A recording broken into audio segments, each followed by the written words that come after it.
Will by Vincent O'Sullivan. Have the dead still power after they are laid in the earth?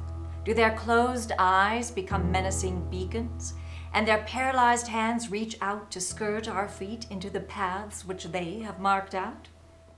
Often, as they sat together in a deep window looking out at the park of the somber fountains, he thought of those things. For it was at the hour of sundown, when the gloomy house was splashed with crimson, that he most hated his wife.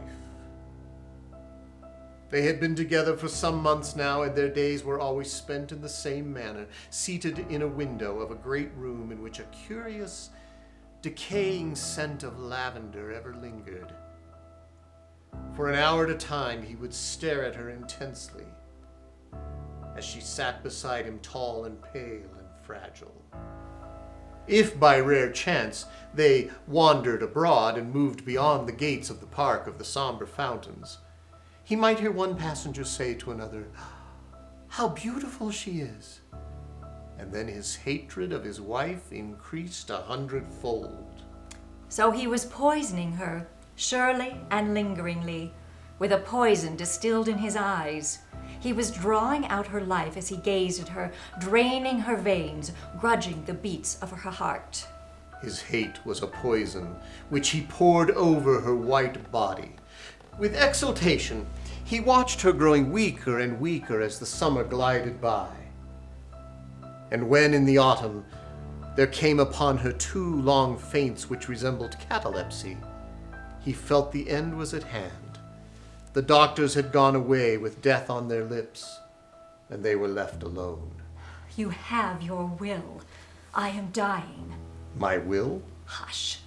Do you think I do not know? For days and months I have felt you drawing the life of my body into your life, and you have seen me imploring pity, but you relented not, and you will have your will, for I am going down to death. But my soul cannot die. No, my soul shall not die, but live. But wife, You have fought to live without me, but you will never be without me. Through long nights when the moon is hid, through dreary days when the sun is dulled, I shall be at your side. Do not try to escape me, for this is the compact I have made with the cardinals of death. At the noon of night, she died, and 2 days later they carried her to a burying place set about a ruined abbey, and there they laid her in the grave. When he had seen her buried, he left the park of the somber fountains and traveled to distant lands. And when he returned after years of adventure, he went to live in a house the windows of which overlooked the ruined abbey and the grave of his wife.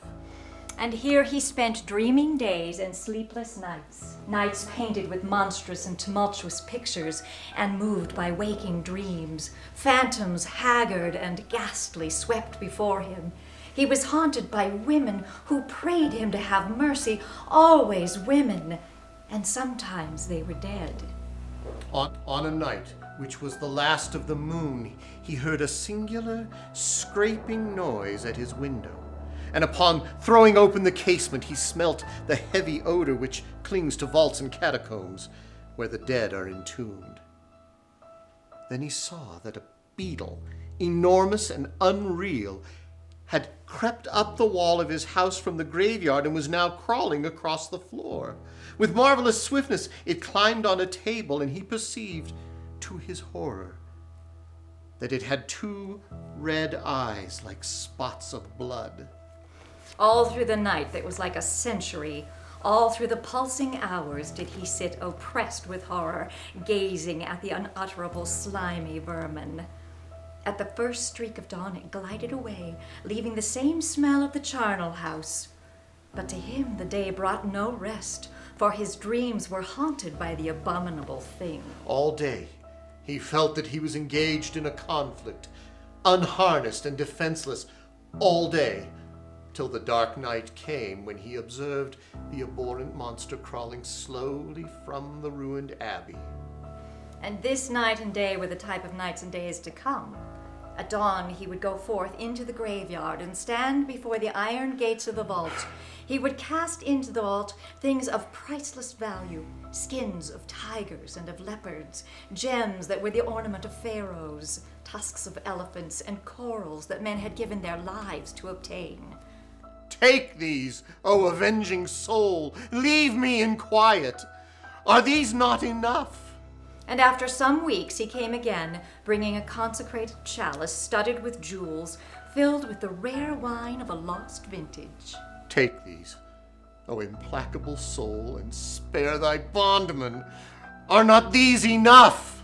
And last, he brought with him the bracelets of the woman he loved, whose heart he had broken by parting with her to propitiate the dead. He brought a long strand of her hair and a handkerchief damp with her tears. O my wife, are not these enough? But it became plain to those who were about him that he had come to the end of his life.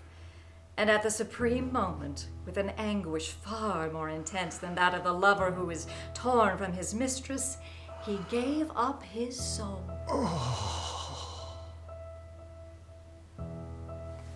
On a gray evening, they carried him down to bury him in the vault by the side of his wife. They gave him to the grave and knelt on the ground to pray for the ease of his spirit.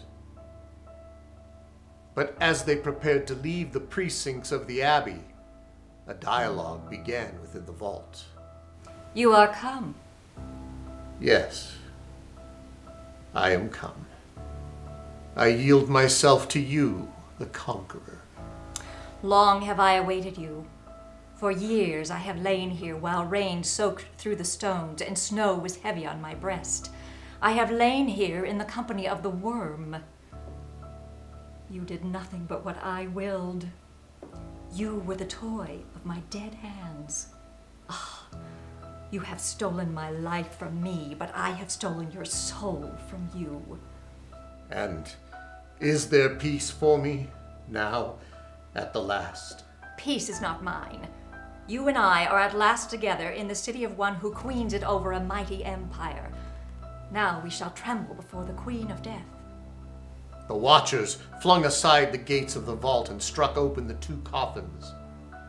In a moldy coffin, they found the body of a woman, having the countenance and warmth of one who has just died. But the body of the man was corrupt and most horrid. Like a corpse that has lain for years in a place of graves.